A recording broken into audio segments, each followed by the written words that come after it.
परिभाषा, अपनी पहचान बनाओ।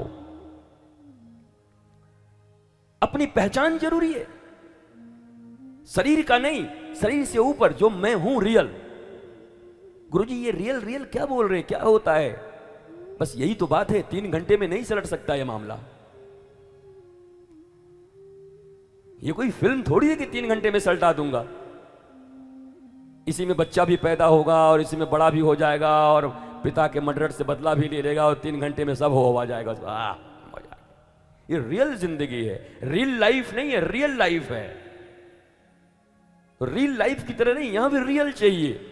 उतना ही वक्त चाहिए आध्यात्म को, उतना ही वक्त चाहिए भगवान को, उतना ही वक्त चाहिए तुम्हारी आत्मा को खुद को जानने के लिए। चेहरे पर से ये जो तुम्हारी उदासियां हैं ना, मिट जाएंगी।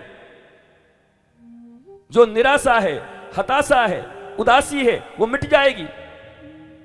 श्री राम और श्री कृष्ण को प्रेम करने वाले लोग निराशा में नहीं रहते, जहां रहते वहां महारास हो जाता है, वहां रास हो जाता है महाराज। हम निराश क्यों रहें? महारास में रहने वाले लोग हैं। जीवात्मा और परमात्मा के मिलन को महारास कहते हैं, जीव और शिव के मिलन को महारास कहते हैं, आत्मा और परमात्मा के मिलन को महारास करते हैं। लड़के और लड़कियों के डांस को महारास नहीं कहते। ये गुजरात में डंडे जो पटक देते हैं ऐसे डांडिया, उसको महारास नहीं कहते। शास्त्रीय भाषा ये नहीं है। तुमको किसने पढ़ाया? हमको कुछ पता नहीं। तुम पढ़ो और टंटनाओ। हाँ, नाचना बुरी बात नहीं है, कृष्ण सदा नाचते रहे, उनसे बढ़िया कौन नाचता है। और मैं तो चाहता हूं नाचो। नाच देखने से अच्छा है स्वयं नाचो।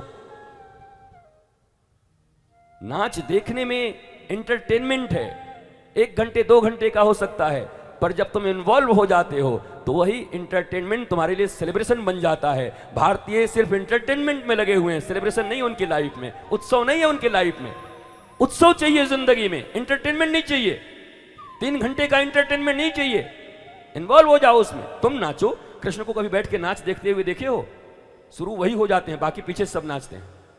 आते हैं तो ता थई टिक टिक टिक ता, वो देखते नहीं है। यहां भगवान बैठे हुए हैं, हाँ, मुगले आजम जहां पना आलिम हाजिर, नृत्य शुरू हो ना।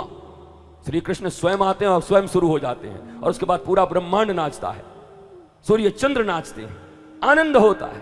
तो जिंदगी में इंटरटेनमेंट नहीं चाहिए, मनोरंजन नहीं चाहिए, हमें उत्सव चाहिए। उत्सव का अर्थ होता है, उत्स का अर्थ होता है उत्स, उत्स का अर्थ होता है सोर्स, सोर्स, उत्सव। सोर्स से जुड़ने को उत्सव बोलते हैं। Then where is your real source? Source से जुड़ोगे तो उत्सव होगा जीवन में। हम उत्सव को क्या समझते हैं? ढोल पीट दिया, नाच लिया, गा लिया, पंडाल लगा दिया, बड़ा बढ़िया उत्सव था। तुम्हारे भीतर कुछ बदलाव हुआ? तुम भीतर से परिचित हुए? अब तुम्हारा अंग अंग ही नहीं भैया। इंटरटेनमेंट में हो सकता है तुम्हारे शरीर कुछ समय के लिए नाचे, पर उत्सव में और मनोरंजन और मनोमंथन में क्या अंतर है? मनोरंजन में शरीर नाचता है, पर जब राम और कृष्ण के कथा के पांडाल में आते हैं और ध्यान से सुनते हैं तो शरीर के साथ आत्मा भी नाचती है। वो ये जगह है, नृत्य करती अपनी आत्मा, अपने सोर्स से परिचित हो जाते हैं। ये घंटे भर की बात नहीं होती, फिर जिंदगी की बात हो जाती है।